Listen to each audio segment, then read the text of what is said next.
Master Version 1.1 by Anthonus Marcellomus।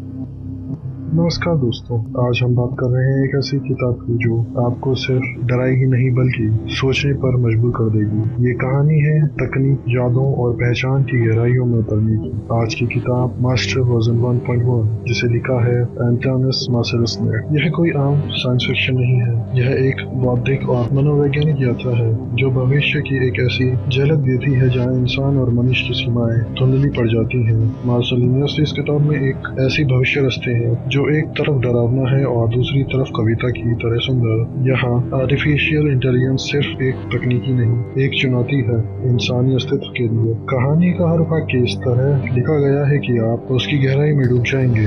एक ठंडा, सुनसान और तकनीकी माहौल जिसमें कहानी का नायक अपनी भावनाओं और पहचान के टूटते हुए टुकड़ों के बीच जूझता है। जैसे जैसे आप पन्ना पलटते हैं, इंसानी और मशीन के बीच की रेखाएं मिटने लगती हैं और आप खुद से पूछने लगते हैं, आखिर मैं कौन हूँ अगर मेरी सोच, मेरी यादें और मेरा अनुभव अब एक मशीन तय करे। मार्सेलिनियस इस किताब में किसी सवाल का सीधा जवाब नहीं देते, बल्कि वो आपको इन सवालों की उलझनों में खुद उतरने देते हैं। यही इस किताब की सबसे बड़ी ताकत है। यह आपको सोचने की आजादी देती है, डरने की वजह देती है और हर पंक्ति एक थ्रिलर की तरह चौंकाती भी है। मास्टर वर्जन 1.1 एक और जहाँ गहरी दार्शनिक सोच से भरपूर है, वहीं इसकी मिनिमलिस्टिक स्टाइल और सिनेमाई फ्लो इसे पढ़ने का एक अलग ही अनुभव बनाते हैं। कहानी के किरदार सीधे नहीं बल्कि प्रतीक हैं, नियंत्रण, स्वतंत्रता और मानव चेतना के बजारीकरण के। इस किताब को एक सांस में पढ़ना मुश्किल है और छोड़ पाना नामुमकिन। मार्सेलिनियस एक ऐसी दुनिया रचते हैं जहाँ हर चीज एक उद्देश्य से जुड़ी है और कुछ भी यूं ही नहीं होता।